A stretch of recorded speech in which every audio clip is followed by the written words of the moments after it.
Reporte 100. Y es jueves, espacio del Colegio de Sonora. Y esta mañana nos acompaña Yadira Otero Rodríguez. Yadira es maestra en Ciencias Sociales por el Colegio de Sonora. Pertenece a la línea Desarrollo, Sustentabilidad y Género. E investigó el tema caracterización de las brechas de género en el mercado laboral en Cuba y las limitaciones para su estudio en el contexto latinoamericano. Y le agradezco a Yadira que esté con nosotros esta mañana. Yadira, ¿cómo estás? Buenos días. Buenos días, Juan Carlos. Un placer estar en este espacio, que es un puente hacia este medio tan masivo e inmediato que es la radio, donde el colegio toma voz. Muchísimas gracias. ¿Usted es cubana, Yadira? Sí, correcto, soy cubana. ¿Estudió en el Colegio de Sonora la maestría en Ciencias Sociales? Sí. Sí. ¿Usted está aquí en Hermosillo o está en Cuba? Estoy en Hermosillo. Sí. ¿Está continuando sus estudios de posgrado en el Colegio de Sonora? Exacto. Ahora estoy cursando el doctorado. El doctorado en Ciencias Sociales. Y bueno, obviamente por razones de origen, por razones de arraigo, usted presentó una maestría que tiene que ver con Cuba. Pero para poner en contexto a la audiencia, ¿cómo funciona el mercado laboral de Cuba? ¿Cómo podemos entender que funciona el mercado laboral en Cuba? Como sabemos, Cuba es, digamos, a valorar el intento que hace como país subdesarrollado para construir una sociedad socialista en un contexto de hegemonía de relaciones capitalistas de producción. La matriz del mercado, de la economía cubana, pues es bastante heterogénea, aunque en su contenido predomina la propiedad estatal. Digamos que su concepto de trabajo digno supera incluso el de trabajo decente de la Organización Internacional de Trabajo, porque los trabajadores en Cuba no solo participan, o esa es la pretensión laboralmente, ellos tienen derecho a la gestión económica de sus colectivos laborales, en el control de los medios de producción también. El sistema de producción tiene un rol protagónico como modelo de propiedad estatal, y eso es una característica fundamental de Cuba. Y ante la flexibilización, digamos, de los mercados laborales, ha antepuesto el pleno empleo, pero en la realidad no se ha podido soportar este principio, ¿no? No puede adjudicarse completamente la oferta de empleo de la fuerza de trabajo que existe con estas nuevas lógicas de relaciones capital-trabajo. Sí, es decir, el patrón en Cuba es el gobierno, el patrón fundamental en Cuba es el gobierno. Predomina la propiedad estatal, correcto. Sí, hay participación privada, es decir, hay empleos en los que los cubanos se puedan insertar con privados. Sí, correcto. Dentro de las formas de propiedad reconocidas en la Constitución está la propiedad privada sobre los medios de producción, o sea, ejercida por personas naturales o jurídicas nacionales o extranjeras. Bueno, aquí estoy parafraseando un poco, pero estoy casi segura que así lo dice el famoso artículo 22, ¿no? Una vez refrendado esta cápite, se abre la posibilidad de la generación de empresas privadas con capital nacional en Cuba, o sea, las conocidas MIPYME, micro, pequeñas y medianas empresas, ¿no? Sí. Que es como la nueva manzana de la discordia en Cuba, ¿no? Entonces, es constitucionalmente legítima en Cuba la contratación de fuerza de trabajo y la creación de asociaciones empresariales nacionales que privadamente poseen medios de producción. Ahora, eso no tuvo efecto en una legislación que estableciera los límites y los modos en que se permitiría que se comportasen, ni siquiera el tipo de organización económica que surgiría de esa asociación, que puede ser, como sabemos, una sociedad anónima, una de responsabilidad limitada, digamos, comanditaria o cooperativa. Es por ello que entonces estas empresas, no pensadas así, flotaban en un limbo como personas naturales en lugar de ser reconocidas como personas jurídicas, que es lo que hace que una empresa, lo que permite que una empresa tenga beneficios como la separación de los bienes personales de la empresa para los propietarios, digamos, o excepciones fiscales o ganancias de productividad como resultado de su escala, bueno, y otro largo etcétera, ¿no? Entonces, como consecuencia, por ejemplo, la seguridad social en el trabajo por cuenta propia tenía un tratamiento diferenciado con respecto al sector estatal, pero el pasado 2021, a finales del año pasado, se aprueban entonces, y que bien, ¿no?, que sea así, las micro, pequeñas y medianas empresas como entidad empleadora, también las cooperativas no agropecuarias, también el trabajo por cuenta propia, ya como entidad jurídica, ya puede contratar. Y se sintoniza entonces con la generalidad. Ahora la legislación laboral debe facilitar los niveles, digamos, de formalización contractual y prestaciones sociales, y se incluyen todos los derechos laborales independientemente del tipo de propiedad, cosa que no estaba, ¿no?, antes en Cuba.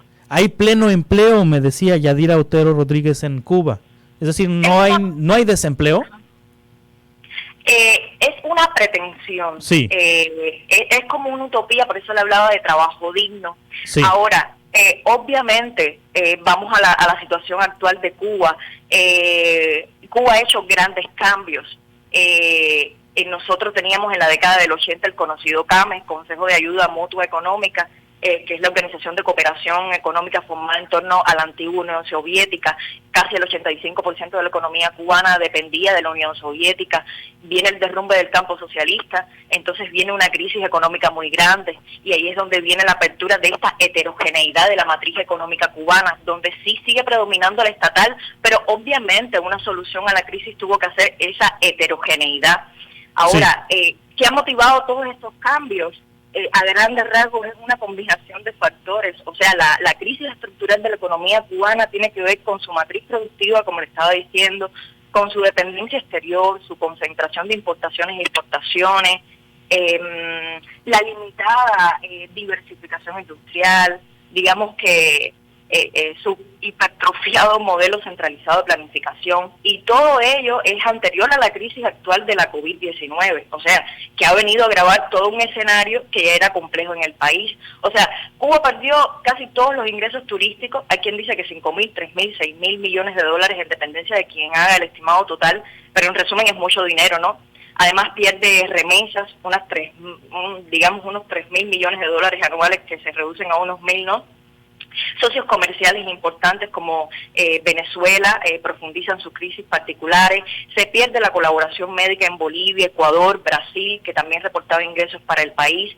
Y por último, pero no menos importante, se acrecienta la persecución financiera y la hostilidad norteamericana a lo largo de la historia de Cuba, como sabemos, desde el triunfo de la revolución en 1959.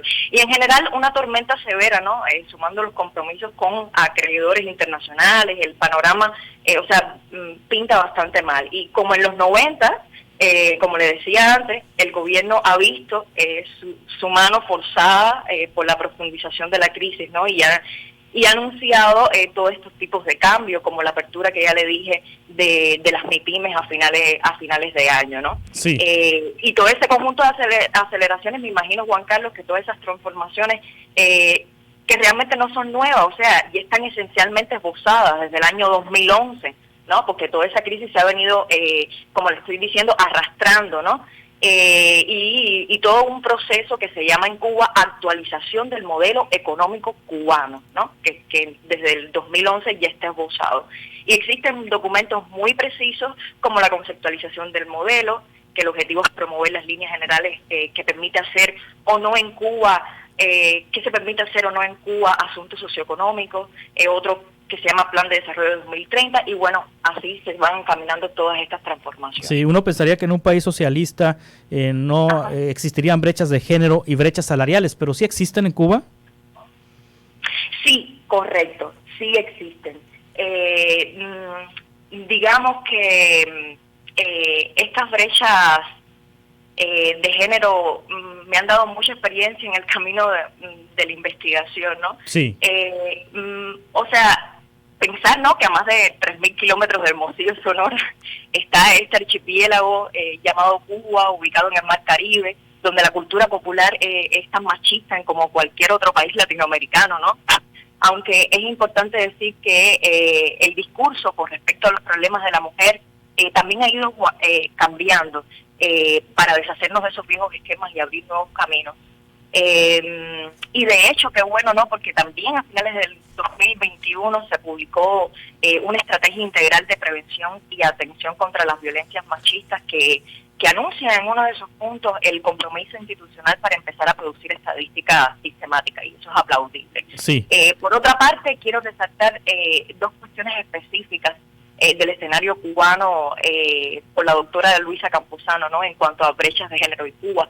Y es que la revolución cubana, Juan Carlos, no es un proceso terminado, como le decía, ¿no? Como tampoco lo es el feminismo.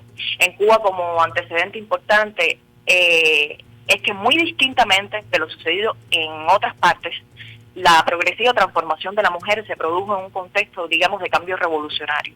Nunca tuvo como objetivo prioritario a las mujeres, sino la modificación radical de la estructura política y económica del país, a la que todo se subordinaba y para la cual la categoría operativa fundamental era la de clase, pero no la de género. De manera que todo estudio de género era más que bienvenido e imprescindible, y por eso mi motivación, ¿no? Antes del triunfo de la revolución, la situación de la mujer en la década del 50 y ya a principios de la revolución era de una alta dependencia de las figuras masculinas dentro de la familia y una baja presencia en el mundo productivo y en la toma de decisiones. Y aunque sabemos que los movimientos feministas del siglo XX ya habían logrado importantes derechos, y pienso, no sé, en la patria potestad, en la ley del divorcio, en el derecho al voto, ¿no? Se mantenía un fuerte arraigo como sociedad patriarcal subdesarrollada.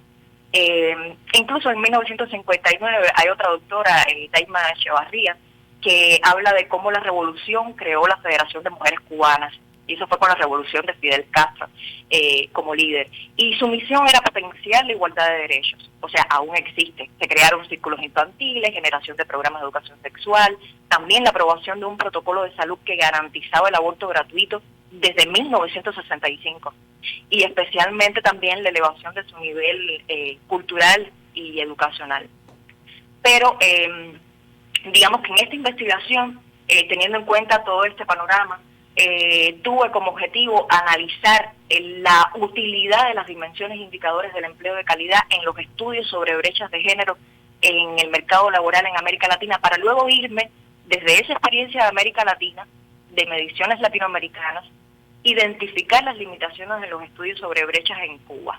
Y finalmente, lo que quería era presentar una primera propuesta de indicadores mínimos necesarios para facilitar el análisis del mercado de trabajo en Cuba bajo el concepto de brechas de género. Bueno, entendiendo brechas de género como esa distancia que existe en el acceso, en la participación, en el control de los recursos, oportunidades y beneficios sociales entre mujeres y hombres, ¿no?